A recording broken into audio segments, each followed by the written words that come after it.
Coming up on today's show, we're going to talk about the remaining roster holes that the Falcons have coming out of the draft and some free agents that could fill those holes. Giggity. So we've got a very, very notable familiar name and a pretty recognizable name and a former first-round pick to talk about. So let's start things off by talking about Falcons legend, and I mean actual legend, Julio Jones, right? With a need at wide receiver, could Atlanta go back in time a little bit and bring back their franchise icon, Julio Jones, for one last season just to fill a need they have in the wide receiver room? Because right now the Falcons, they have Drake London, Mack Hollins. They actually signed someone, Penny Hart, earlier today as well. So they don't have any big names after Drake London, and I like Mack Hollins, but I don't love him as wide receiver 2. I think he's a better wide receiver 3, and if something were to happen to Drake London, I am terrified of what this passing game could look like with a young quarterback in Desmond Ridder, a tight end who has never really broken through in Kyle Pitts, and a wide receiver room that would be leaning on Mack Hollins and Scotty Miller. Yikes. So if you want the Falcons to sign Julio Jones, do not jinx it. Like this video. As dumb as it may seem to be liking a YouTube video to bring Julio back to ATL, why leave it up to chance? Who knows? Julio Jones could be a big-time name-searching guy. He wants to see what the Dirty Birds fans are saying about him. And if he sees 500 likes on this video, he might call his agent and say, get it done. Now, Julio, the last 3 seasons, has not been the Julio we all know, right? And that's not a terrible surprise, unfortunately. He is up in his age department. He has been battling soft tissue injuries on and off throughout his career. Availability has not been there for him. You can see he's never played more than 10 games the last 3 seasons, and he has not gone over 500 yards the last 2 seasons. Unfortunately for Julio, he just can't stay healthy, right? And that was not the theme for him throughout his entire career in Atlanta, but down the stretch a little bit, it felt like the hamstring and calf and every other soft tissue injury was adding up, and it was a battle for him to play through and get out there for a lot of Sundays.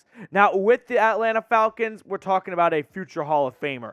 1,200 yards, 60 touchdowns. He was Mr. Atlanta for a long time. He's a fan favorite, right? So I don't think anyone would be upset with Julio Jones coming back. You get to bring the jersey back out and not have it be dated. This would be an awesome story, and maybe you could help mentor some of those young guys, right? This is a Falcons wide receiver room that's best player is entering his 2nd season. Like, they could use a mentor like Julio to kind of show them the ropes a little bit. Is he going to help win them football games? Probably not. I don't think you're signing Julio Jones to bring in as another receiving threat for Desmond Ridder so they can throw the ball 35, 40 times each Sunday. That is not what you are trying to get out of Julio Jones at this point in his career. You are trying to help bring this wide receiver room along and help Desmond Ridder a little bit, right? In case the receiver doesn't run a perfect route, you know Julio is good for an adjustment mid-route, and that way Desmond Ridder can boost his confidence a little bit, right? Convert on some more 3rd down, keep the drive alive, things like that. I also want Julio Jones because I like fun, and Julio Jones would be a fun signing. Show of hands, who here would not have fun if Julio Jones was on the team? Anyone? Bueller? Didn't think so. So I am all for bringing Julio Jones back. 1 year, veteran minimum type contract. He's not stealing anyone's snaps, right? You're not trying to see what you have in Frank Darby. No offense, Frank. So if you don't have any young wide receivers who are trying to develop and they need those snaps and they need those precious attempts and targets, then why not bring Julio Jones back to improve this wide receiver room? So what do you guys think? Should the Falcons bring Julio back? Drop a Y for yes or an N for no down in the comment section below. I'm going to be looking to see what the pulse of Falcons fans are saying about a potential reunion with Julio Jones. Now, another veteran player still on the market is Jadeveon Clowney, the former #1 overall pick. He was included in an article from Last Word on Sports, and they labeled the Falcons as a landing spot for Clowney. Now, this would be an intriguing signing because the Falcons have gone down the path this offseason of let's get short-term veteran edge rushers to bridge the gap and Band-Aid us through 2023 because we did not address that really in the draft this past year, and we'll make that a bigger priority next season if/when we have to, because I don't think David Onyemata and Calais Campbell are long-term pieces at that spot. Now, when we look at Atlanta's outside linebacker depth chart here, it's got some new names, right? Bud Dupree, he comes over from Tennessee after being released. Lorenzo Carter gets re-signed from the Falcons after a strong season last year, 7 sacks, if I remember correctly. So good to see Lorenzo Carter come back after a good showing, the former UGA Bulldog staying put in the Peach State. You get all these veterans on one-year deals, and you try and just make your way through the 2023 season, because at this point, it's clear Fontenot is not going to go out and get a Yannick Ngakoue, right? He's not going to go out and get a big-name defensive end or pass rusher. He has somewhat punted on the edge rusher position this offseason. A good punt, right? I mean, he didn't just completely whiff on it.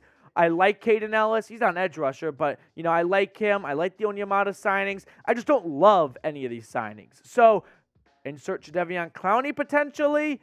If we look at his stats closely, they're not great. Last season, 28 tackles and 2 sacks. He battled some injuries. He only played in 12 games, 3 pass breakups. But the season prior, opposite Myles Garrett, he put up 9 sacks and 11 tackles for loss. Now, Clowney had a bit of a weird, and that's putting it lightly, ending in Cleveland. He kind of threw the whole team under the bus and deflected a lot of blame to the coaching staff, saying they favored Myles Garrett and that Clowney was not being used correctly. And he more or less quit on the team the last week of the season, or the last 2 weeks of the season, actually. Cleveland just didn't even have him show up to the games, and that was it for him. So it's not necessarily the best locker room fit, potentially, for a guy that quit on his team at the end of the season last year.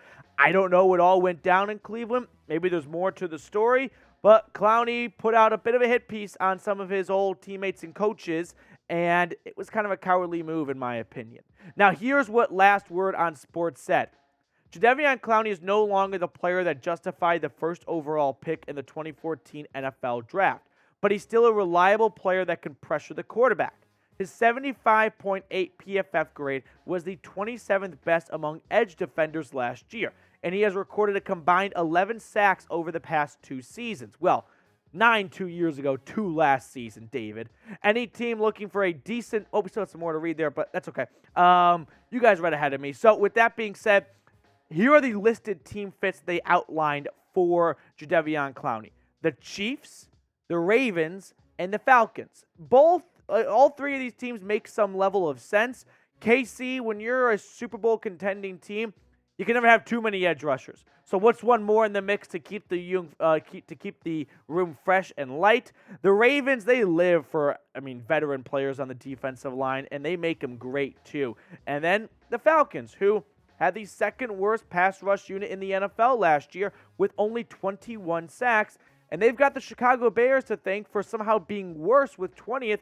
Otherwise, they would have been dead last in, I believe, 2 straight seasons. So I can't shut the door on any edge rusher, because when you're that bad, you have to look at every single option, right? You cannot leave a single stone unturned.